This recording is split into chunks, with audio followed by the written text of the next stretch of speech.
नमस्कार। नहीं, देखिए, आप बोल रहे हो कि पैलेट गन लगी है, मगर मैं ये समझाना चाहता हूं पैलेट गन कब लगी है।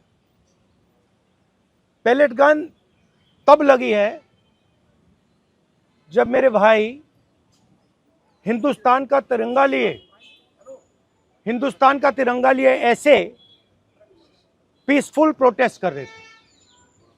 सरकार ने कहा है कि कोई पैलेट गन यूज नहीं हुई है, कहा है ना। ये देखिए, ये है पैलेट गन,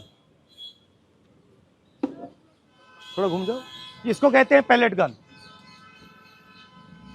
इसको कहते हैं पैलेट गन।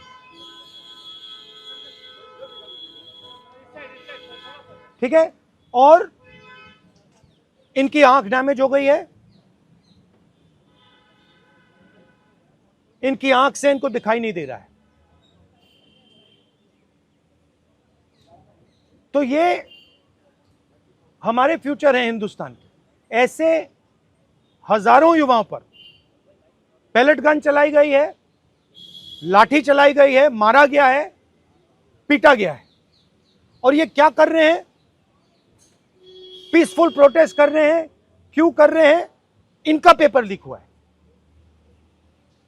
इन्होंने पुलिस का एग्जाम किया, मेहनत की, सालों मेहनत की, और फिर एक दिन इनको बताया गया कि भैया पेपर लीक हो गया है, आपके पास 60-70 लाख रुपए नहीं है, जिसके पास है वो पेपर खरीद के चला गया, आप जानो, आपका काम जाने। और ये लाखों लोगों के साथ हुआ है। इनके माता पिता ने मेहनत के पैसे से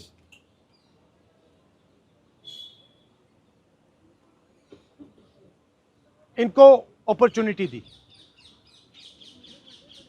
तो सरकार को झूठ बोलना बंद करना पड़ेगा। सरकार ने हमारे फ्यूचर पर आक्रमण किया है, और फ्यूचर क्या कह रहा है? फ्यूचर सिर्फ 3 चीजें कह रहा है। पहली बात, जो एजुकेशन मिनिस्टर है, जिसके कारण यह हुआ है, जिसके कारण ये बाहर निकले हैं, पीसफुल प्रोटेस्ट किए हैं, जिसके कारण पेपर लीक हो रहा है, उसको सैक किया जाए।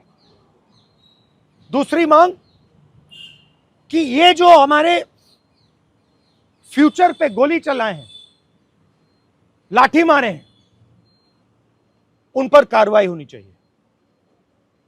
और तीसरी मांग कि नरेंद्र मोदी जी, जो पूरे सिस्टम के ऑपरेटर हैं, वो ऐसे जैसे हजारों युवाओं से माफी मांगे। इनका फिजिकल डैमेज हुआ है। मैं आपसे कह नहीं सकता हूं कि इनकी आंख बचेगी नहीं बचेगी। इनकी कोई गलती नहीं है। तो ये 3 मांगे हैं। हमारे स्टूडेंट्स को मारना बंद कीजिए, धमकाना बंद कीजिए, और ये मांगे पूरी कीजिए। यही मैसेज है। हाँ, हरियाणा सवाल है, अभी जेपी नड्डा और जो मंत्री गए थे सीजेपी से बात करने, वो कह रहे 2 मांग पर तो सहमति हमारी बन गई है कि जो मुकदमा हुआ उसे दर्ज करने से वापस कर लेंगे और एक्शन भी ले लेंगे, लेकिन जो मुख्य मांग है धर्मेंद्र प्रधान का इस्तीफा, वो कह रहे हैं कल दोपहर में इस पे बात करेंगे। हमने पोजीशन क्लियर कर दी है, स्टूडेंट्स ने पोजीशन क्लियर कर दी है। जो उनकी मांग है उसे हम रिपीट कर रहे हैं। Dharmendra Pradhan is a criminal education minister. He has to be removed. He is a symbol of the collapse of our education system. He has to go. He is the reason my brother has got shot. He is the reason thousands of people are outside. He has to go. Thank you.